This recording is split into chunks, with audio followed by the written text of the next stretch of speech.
오늘은 누가복음에서 기록하고 있는 십자가에 달리신 예수님의 모습을 살펴보려고 합니다. 예수님이 십자가를 지시고 골고다에 오르실 때는 이미 몸에는 채찍과 로마 군인들의 무지막지한 폭력으로 만신창이가 된 상태였습니다.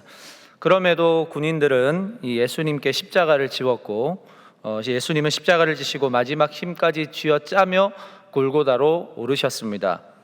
그러나 약 1km에 이르는 그 길을 60kg에 가까운 십자가를 지고 오르기란 멀쩡한 장정들도 힘든 일이었기 때문에 예수님께서 십자가를 지고 올라가실 때 2번 정도 쓰러지셨습니다. 예수님이 더 이상 십자가를 질 수 없다고 판단했던 로마 군인들은 구레네 시몬이라는 사람에게 억지로 십자가를 지게 했고 예수님을 따라 올라가게 합니다. 그 정도로 예수님의 상태는 최악이었습니다. 지금 예루살렘에는 그 예수님이 십자가를 지고 올라가신 길을 기념하면서 만든, 들어보셨을 거예요, 비아 돌로로사, 슬픔의 길, 고통의 길이라는 이름하는 길이 있습니다. 많은 순례객들은 이곳에서 예수님의 십자가를 묵상하며 걷는데요. 저도 2010년쯤에 이스라엘로 성지순례를 가서 그 비아 돌로로사라는 길을 걸었던 적이 있습니다. 성경에는 나와 있지 않지만 이 13세기 수도사들이 예수님의 십자가의 고통을 몸소 체험하고자 만들어진 길이 바로 이 비아 돌로로사인데요. 물론 상징적인 길이지만 상당히 의미가 있는 그런 시간입니다. 그 만들어진 길은 한 600m 정도 되는데 거의 오르막길이었고, 앞에서 인도하시는 어떤 분이 지나가는 구간마다 예수님께서 십자가를 지시며 올라가시는 가운데 일어났던 사건들을 언급하시면서 예수님의 그 고난에 대한 찬양과 함께 더불어 걸었던 기억이 있습니다. 그때 성지순례 팀원들은 준비한 나무 십자가를 이제 지고 그 길을 올라가는데 실제 무게보다 한 5분의 1 정도 가벼운 무게의 십자가를 지는데도 그 길을 올라가는 것이 참 쉽지 않더라고요. 한 명씩 그 십자가를 구간마다 지고 올라가는데 얼마나 눈물이 나는지 함께 참여했던 팀원 모두가 예수님의 십자가를 묵상하며 흐느끼며 그날에 참혹했던 시간 가운데서도 끝까지 인류의 구원을 위해서 참고 걸어가신 예수님을 떠올렸던 그런 시간이었습니다. 우리들이야 이 예수님이 걸어가셨던 길을 그냥 기념하고 눈물을 흘리며 별로 무겁지도 않은 십자가를 어깨에 메고 몇 걸음 갔었던 게 전부이겠지만 2000년 전에 예수님께서는 그 십자가의 비아 돌로로사의 걸음 하나하나, 이것은 모든 인류의 고통을 홀로 지고 걷는 가장 무거운 걸음이었고 인류 구원의 성취를 위해서 끝끝내 걸어야 했던 소망의 걸음이셨습니다. 예수님은 그 걸음 하나하나에 모든 것을 바치셨고 모든 것을 아낌없이 주신 예수님으로 인해서 죄인들은 비로소 하나님과 화목하게 될 수 있는 길이 예비된 것입니다. 그 화목함으로 인해서 오늘 예수 이름을 힘입은 주의 자녀들이 함께 예배하고 있는 것이죠. 저는 요즘 여러분들을 보면 감사한 게 하나 있습니다. 제가 처음 청년부에 부임했을 때 그때나 지금이나 여러분들의 삶은 여전히 팍팍하고 여전히 힘들어 보이는데 그 상황에서도 많이 바뀐 부분이 혹시 뭔지 아십니까? 여러분들은 알랑가는 모르겠는데 제가 느끼기에는 이런 겁니다. 불평하고 짜증하는 게 좀 줄었어요. 동의하시나요? 다른 말로는 이 각자의 삶에 놓여진 비아 돌로로사를 걸어가면서도 불평보다는 말씀과 기도로 버텨내고 주님만 바라보려고 몸부림치는 청년들이 점점 많아지고 있다는 사실입니다. 말씀을 나의 삶의 근거로 삼고 결정적으로 내가 정해야 하는 그 중요한 문제 앞에서 가장 먼저 기도의 자리를 찾고 믿음으로 결정하고자 하는 청년들이 점점 많아지고 있다는 사실에 제가 얼마나 감사한지 모르겠습니다. 수요 영성 집회를 저희가 매주 하는데 점점 청년들이 많이 와요. 기도할 게 그렇게 많은지 오더라고요. 그래서 흐느끼며 울며 크게 찬양하며 이렇게 하나님께 나아가는 모습에 참 얼마나 감사한지 모릅니다. 물론 아쉬운 것도 있죠. 여전히 영적 성숙을 위해 다름질하지 않고 끝까지 자기 지식과 논리와 경험을 믿고 살아가는 사람들도 있습니다. 그러나 반드시 그런 청년들도 주님께서 변화되게 하실 줄로 믿습니다. 여러분, 예수님께서 하나님의 아들이시고 모든 이가 자기 앞에 무릎 꿇을 수 있는 어떤 그런 권세를 가지셨지만 여전히 철저히 이 땅 가운데서는 그 권세를 드러내지 않으시고 도리어 낮추시고 섬기신 이유가 무엇일까요? 이 땅을 살아가는 삶의 원리는 내 지식도 아니고 경험도 아니고 뭐 돈도 아니고 어떤 논리도 아니기 때문입니다. 이 땅을 살아가는 삶의 원리는 말씀이기 때문에 그렇습니다. 그래서 예수님은 철저히 이 말씀의 원리를 따라 가신 거예요. 여러분, 수학에도 원리가 있습니다. 이 원리를 알아야 어떤 문제가 나와도 그 원리를 따라서 수학 문제를 풀 수 있지 않습니까? 여러분, 우리 신앙도 마찬가지입니다. 삶의 원리가 무엇이냐? 말씀에 있다라고 하는 것입니다. 그런 삶의 원리가 말씀에 있다라는 것은 무슨 말입니까? 하나님은 창세로부터 지금까지 어떤 계획을 갖고 계실까? 하나님이 자녀에게 어떤 약속을 하셨는가? 복 있는 사람은 이 땅을 어떻게 살아가야 하나? 나에게 왜 고난이 오는가? 삶은 원리를 아는 사람과 모르는 사람과 어떤 차이가 날까? 이러한 주제들을 가르쳐주는 이 말씀을 날마다 우리가 묵상하고 하나님과 영적 교제를 끊임없이 나누고 말씀의 원리를 살아내보려고 몸부림치는 그 속에서 우리는 점점 성장하고 다듬어져 가는 거 아니겠습니까? 힘들 때만 성경책 잠깐 읽고 힘들 때만 잠깐 기도하고 뭔가 풀 수 없는 문제를 앞에 두고는 마치 해법 수학 답안지를 찾듯이 우리가 말씀을 보는 게 신앙생활이 아니라는 거죠. 평소에 말씀이 나에게 가르치시는 뜻을 생각해보고 묵상하고 하나님의 뜻을 알도록 내가 기도하고 삶에서 말씀을 적용해보고 나에게 닥친 문제 앞에서도 끙끙거리면서 그 삶의 원리를 따라 살아내보려고 하는 거, 이런 시간들이 있어야 하는데 아무런 일도 없을 때는 아무것도 안 하고 일만 터지면 교회 나오고 뭐 교회 오는 게 나쁘다는 얘기가 아니에요. 그런데 교회에 나오기만 하면 다 된다는 식으로 생각하니까 그게 문제 아니겠습니까? 우리 하나님은 저와 여러분을 자녀로 부르셨어요. 믿으십니까? 자, 자녀는 오늘 어린이 주일이잖아요. 자녀는 어떤 존재입니까? 부모가 없으면 살 수 없는 존재들이에요. 부모에게 아주 의존적인 존재란 말입니다. 부모는 자녀와 함께 있을 때 기쁘고 자녀도 부모와 함께 있을 때 기쁨을 누립니다. 부모의 돌봄을 받을 수 있어야 성장을 할 수 있는데 이건 뭐 아직 철도 안 들었는데 힘들 때만 가서 부모에게 돈 달라고 하는 거랑 뭐가 다르냐는 거예요. 교회 온다는 것이 그런 의미입니다. 왜 하나님의 사랑으로 충만하고 하나님이 나의 삶의 주인 되심을 고백하면서 왜 그렇게 불평하고 왜 그렇게 하나님의 일하심을 믿지 못하냐는 것이죠. 말씀이 나의 삶의 원리라는 것을 믿는다면 의심해 볼 필요가 있잖아요. 그게 진짜인지 아닌지 살아보면 되는데, 말씀의 원리대로 살아내보면 되는데 해보지도 않습니다. 해보고 불평하라는 거예요. 기도해보고 비판하라는 거예요. 그런데 불평하라는 거 그거 뭐 하지 말라는 게 아니잖아요. 내가 할 수 있는 거 해보고 하라는 건데 왜 기도도 안 하고 말씀대로 살아내보지도 않고 왜 덮어놓고 불평만 하냐는 거예요. 삶의 원리대로 살지 않는 그리스도인들이 여전히 많은 현실을 우리가 많이 살아가고 있습니다. 자, 오늘 십자가에 달리신 예수님께서는요, 그 극심한 고통의 순간에서도 절대로 놓치지 않으시는 삶의 원리 한 가지가 있습니다. 자, 누가복음 23장 33절에서 34절 우리 초반부인데요, 같이 한번 읽어보겠습니다. 시작. 해골이라 하는 곳에 이르러 거기서 예수를 십자가에 못 박고 두 행악자도 그렇게 하고 하나는 우편에 하나는 좌편에 있더라. 이에 예수께서 이르시되 아버지 저들을 사하여 주옵소서 자기들이 하는 것을 알지 못함이니이다 하시더라. 아멘. 자, 예수님의 삶의 원리가 무엇일까요? 오늘 말씀을 보면 예수님이 하신 말씀에서 힌트를 찾을 수가 있을 것 같습니다. 바로 사랑입니다. 사랑. 예수님의 삶의 원리는 사랑이에요. 잘못을 뒤집어 쓰고 억울하게 형벌을 받고 있는 사람이 당연히 가질 수밖에 없는 억울함과 분노와 원망, 지금 이게 예수님에게서는 찾아볼 수가 없습니다. 예수님은 행악자들이 이렇게 나올 줄 알고 계셨습니다. 알기 때문에 분노하지 않으십니다. 알기 때문에 억울하지 않습니다. 알기 때문에 원망하지 않습니다. 오히려 저들의 죄를 용서해 달라고 하나님께 간절히 부르짖고 있는 것이죠. 자, 우리는 어떻습니까? 믿었던 사람에게 뒤통수를 딱 맞으면 그렇지 않은 사람보다 몇 배의 충격이 옵니다. 밤에 잠도 못 잡니다.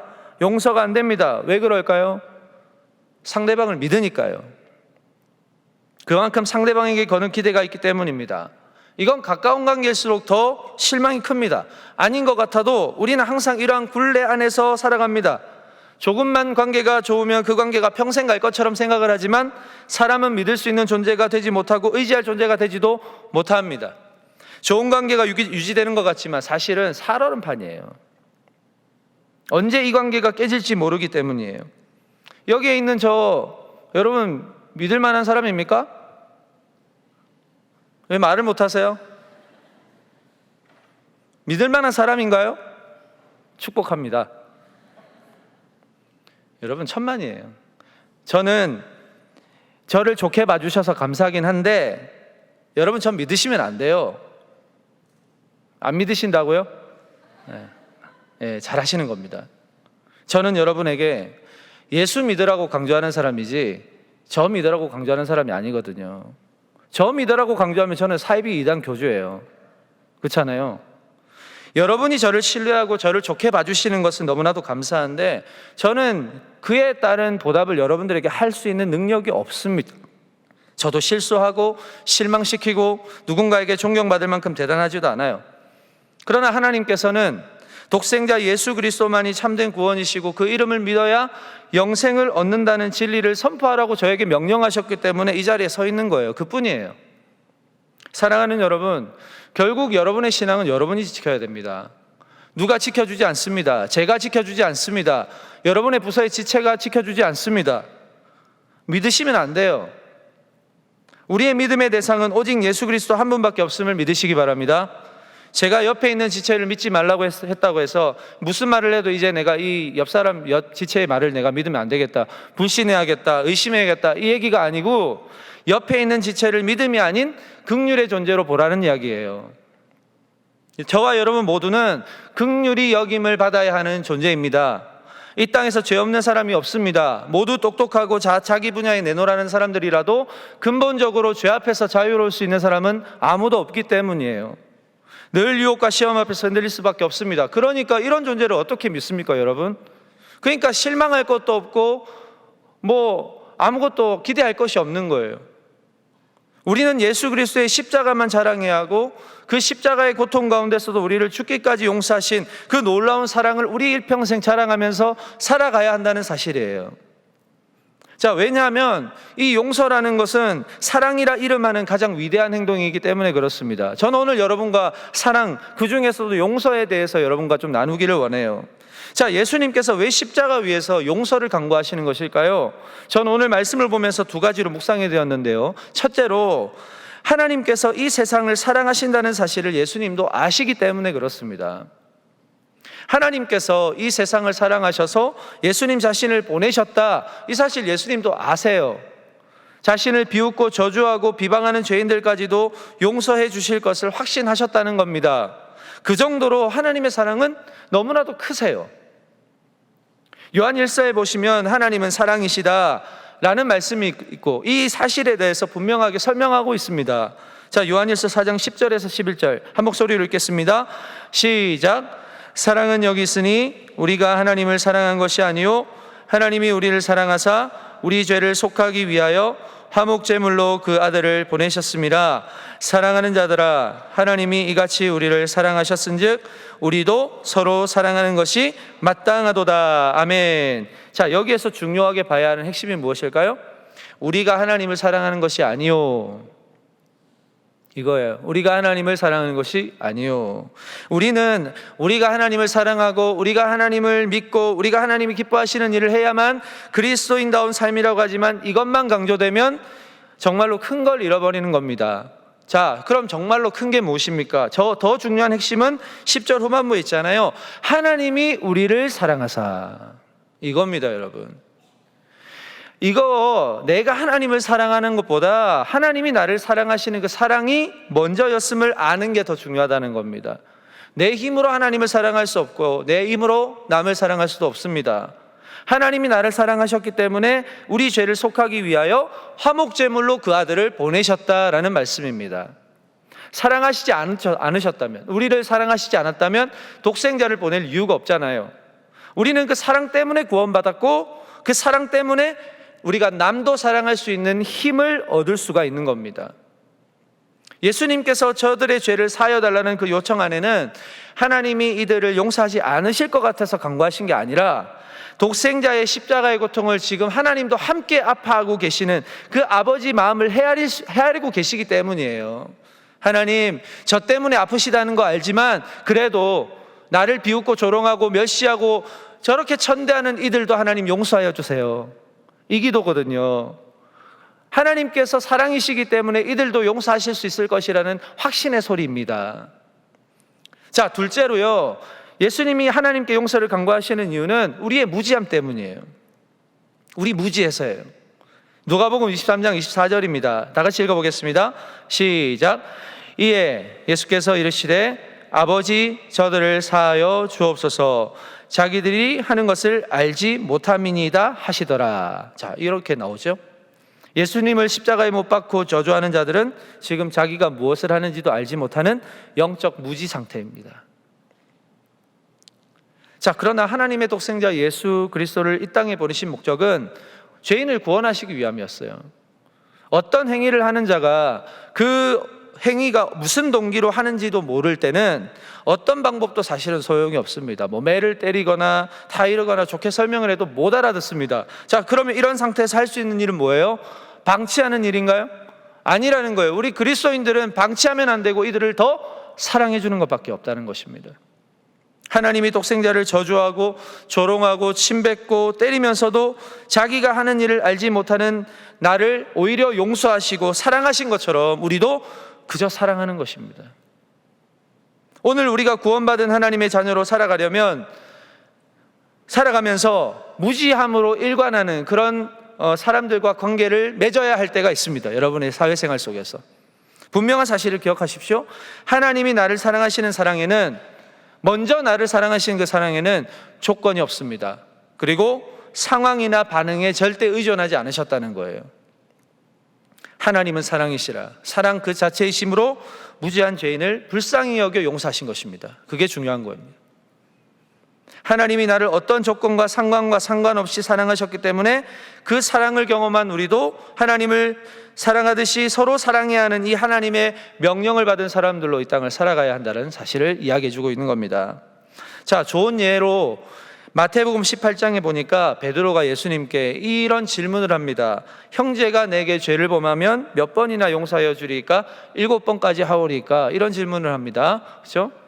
자, 베드로 입장에서 제시한 이 7번은요, 사실 자기 나름대로는 되게 관대한 숫자입니다. 7번이나요? 이렇게 용서하는 거예요. 그러나 이 말에는 7번을 넘어가면 나도 어떻게 될지 모른다는 인간적인 조건이 붙어 있는 이야기입니다. 자, 그런데 이 베드로의 질문에 예수님께서는 뭐라고 대답하실까요? 요한복음 18장 22절 다 같이 읽어보겠습니다. 시작. 예수께서 이르시되 내게 이르노니 7번뿐 아니라 7번을 70번까지라도 할지니라.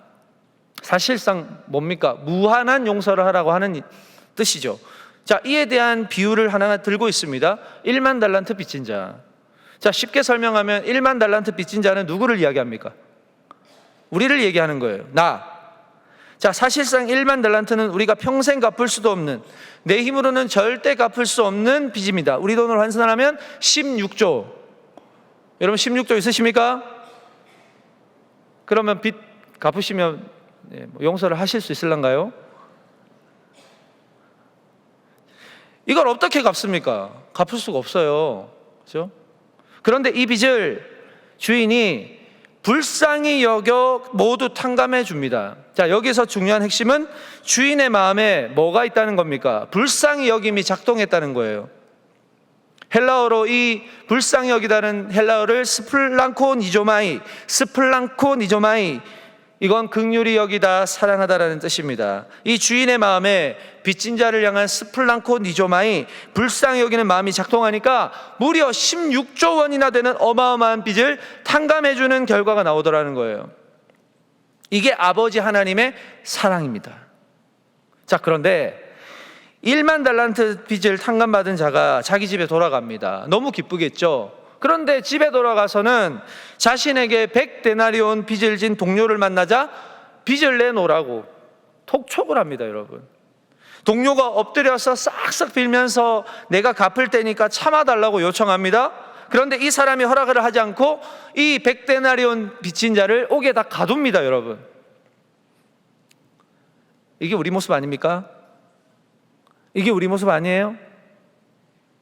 16조 원의 빚을 탕감받고 방금 왔는데 100데나리온의 빚을 갚지 않는 그 동료를 옥에 가두는, 죽이네 살리네 하는 모습이 우리 아니냐는 거예요. 얼마나 치사합니까? 얼마나 속이 좁습니까? 그게 우리의 모습이에요.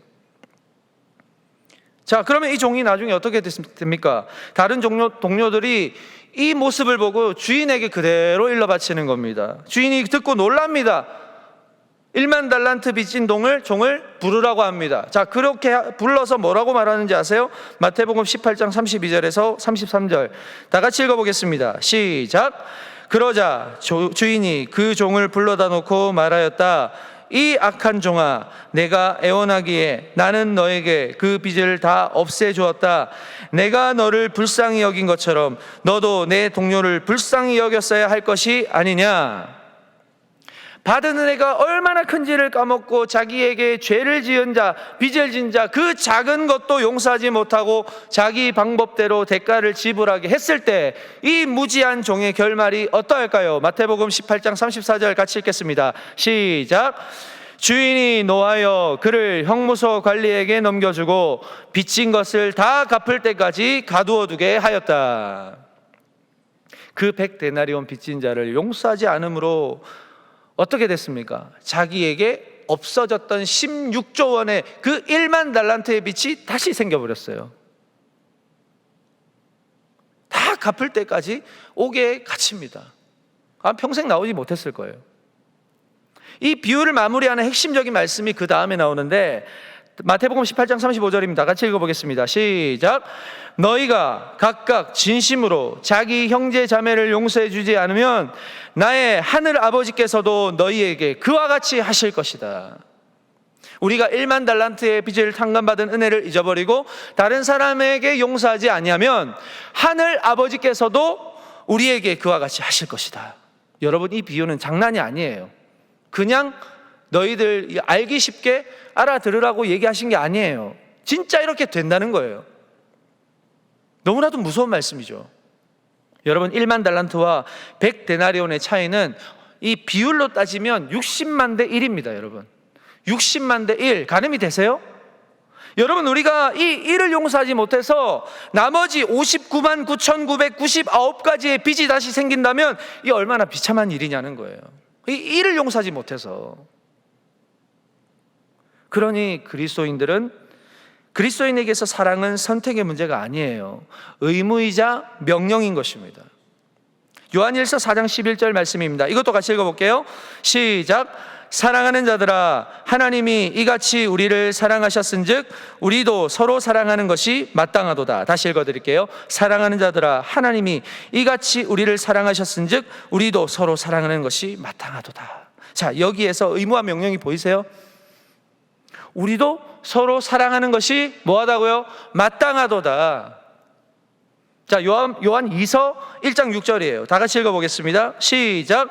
또 사랑은 이것이니 우리가 그 계명을 따라 행하는 것이요 계명은 이것이니 너희가 처음부터 들은 바와 같이 그 가운데서 행하라 하심이라. 아멘.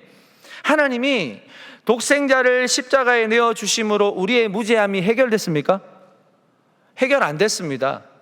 우리의 무죄함이 해결된 게 아니에요. 없어진 게 아니에요. 우리는 그저 16조 원이라는 빚을 탕감받은 것뿐입니다. 아버지 하나님의 긍휼하시고 우리를 불쌍히 여기시는 그 마음 때문에 그냥 용서받은 거거든요. 우리의 무죄함이 해결된 게 아니거든요. 그러면 우리는 지금 어떠할까요? 여전히 무죄하다는 것입니다. 그렇기 때문에 우리의 무지함을 극복하는 비결을 한 가지 알려주셨는데 그게 뭐하라는 거예요? 서로 사랑하라고 하는 명령이라는 것입니다. 서로 사랑해라. 사랑하지 않으면 우리는 여전히 무지한 삶을 살아갈 수밖에 없습니다. 왜냐하면 사랑하지 않으면 하나님이 우리 안에 거하시지 않기 때문이라고 이야기하고 있어요. 요한일서 4장 12절 다 같이 읽어보겠습니다. 시작. 지금까지 하나님을 본 사람은 없습니다. 그러나 우리가 서로 사랑하면 하나님이 우리 가운데 계시고 또 하나님의 사랑이 우리 가운데서 완성될 것입니다. 믿으십니까?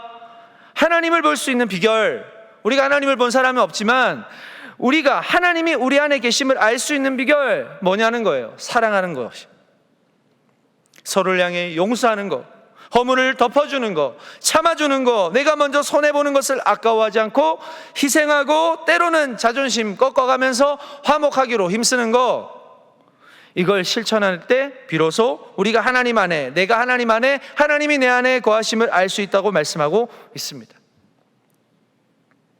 그런데 사랑도 내 힘으로 할 수 있습니까? 할 수 없거든요. 이걸 은밀하게 도와주시는 분이 바로 성령님이십니다. 하나님께서 보혜사 성령님을 우리에게 보내주셨습니다. 뭐 하라고요? 서로 사랑하라고. 그 사랑으로 인해서 하나님이 내 안에 거하심을 알게 하시도록 우리에게 성령을 보내주셨다는 이야기입니다. 성령을 구하시기 바랍니다. 성령을 구하시기 바랍니다. 스플랑크 니조마이, 불쌍히 여기고 용서하고 덮어주는 사랑의 마음이 작동될 수 있도록 기도하시기 바랍니다. 말씀을 맺겠습니다. 십자가에 달리신 예수님을 바라보시는 하나님은 그 누구보다 아들의 고통을 함께 아파하시고 끝내 외면할 수밖에 없었던 선택을 하셔야 했지만 이것이 모든 죄인을 용서하시는 하나님의 방법이셨고 가장 위대한 선택이셨습니다. 우리는 하나님의 용서의 방법을 잘 기억해야 합니다. 앞으로는 절대로 자기 아들을 죽이는 선택은 하시면서까지 죄인을 용서하는 방법은 이제 쓰시지 않을 거예요. 이제 없어요. 이런 방법은 하나님이 나를 위해 살 수 있는 최선의 선택으로 용서하신 것입니다. 그러니까 그리스도 예수 안에 있는 자에게는 결코 정죄함이 없는 것입니다. 이 용서는 우리는 이 용서를 감성적으로 받아들이시면 안 돼요. 감정적으로 그냥 해석하시면 안 됩니다. 여전히 우리는 무지해서 여전히 제멋대로 용서를 해석하고 사랑을 해석하겠지만 그럼에도 우리는 하나님을 아는 자녀들이잖아요. 오늘 이렇게까지 말씀했는데 우리가 삶의 실천을 어떻게 살아가야 하겠습니까? 하나님의 가르쳐 주신 삶의 원리대로, 사랑의 방법대로 우리는 이걸 선택하며 살아가야 한다는 것입니다. 절대로 내 힘으로 사랑할 수 없습니다. 성령을 구하시기를 축복합니다. 성령께서 사랑할 수 있도록 힘을 주실 것이고 그 힘으로 사랑할 때, 그 힘으로 서로의 허물을 덮어주고 용서할 때, 그 힘으로 내가 희생하고 손해볼 때 그 사랑 안에 하나님이 거하시는 줄로 믿으시기 바랍니다. 여러분, 지금도 여러분 중에 도무지 용서할 수 없는 관계가 분명히 있을 거예요. 용서하기 이건 내가 천지가 개벽해도 이건 용서 못하겠다 있을 거예요. 당장 용서하는 말이 아닙니다. 물론 실망스럽고 지금도 마음에 분노가 있지만 오늘 먼저 나를 사랑하신 하나님의 사랑을 좀 묵상해 보자고요. 그 사랑의 크심을 우리가 좀 알자고요. 좀 파헤쳐 보자고요. 거기에서 나에게 용서할 수 있는 힘을 성령께서 주시도록 간구해 보자고요. 나 같은 죄인도 용서하셨는데 16조 원의 빚을 진 사람도 탕감을 해주셨는데 나는 지금 100데나리온의 빚진 사람조차도 용서하지 못하고 독촉 전화하고 있고 독촉 카톡 보내고 있고 이만큼 카톡 보내고 앉아있고 그러면 되겠냐는 거예요. 우리가 지금 그런 모습 아닙니까?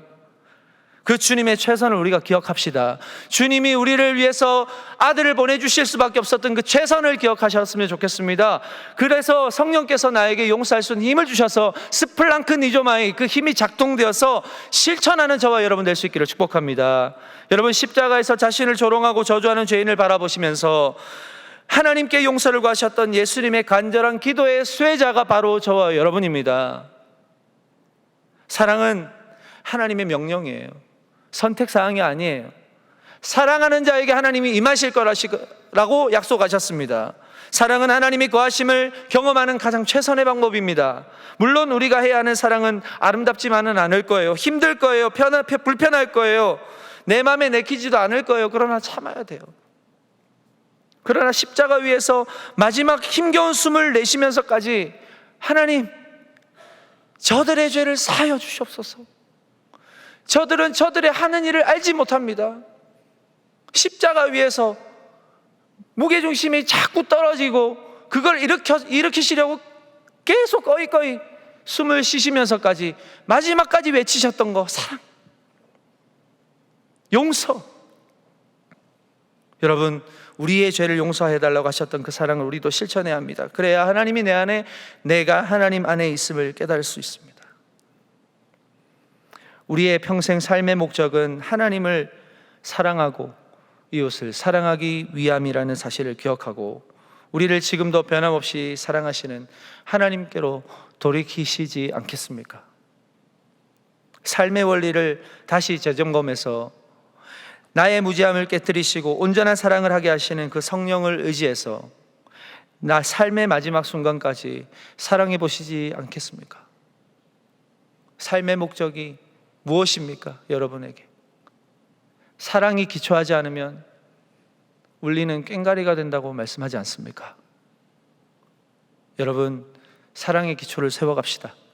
예수님이 나를 사랑하셨던 그 사랑처럼 우리도 그 사랑을 실천하고 일백데나리온, 정말 있어도 되고 없어도 되는 그 빚을 진 그 이웃에게 죽도록 괴롭히지 말고 내가 받은 은혜를 먼저 생각해보고 어마어마한 죄를 탕감받은 그 감격을 회복하여서 주님 안에서는 용서 못할 자가 없다는 그 귀한 확신 속에 우리의 삶을 주님께 내어드리고 이번 한 주간 용서를 실천하고 그 사랑 스플랑크 디조마이, 불쌍히 여기는 마음이 내 안에서 회복되어지는 그런 귀하고 복된 삶을 살아가는 우리 동안의 청년들이 다 되실 수 있기를 우리 주님의 이름으로 축복합니다.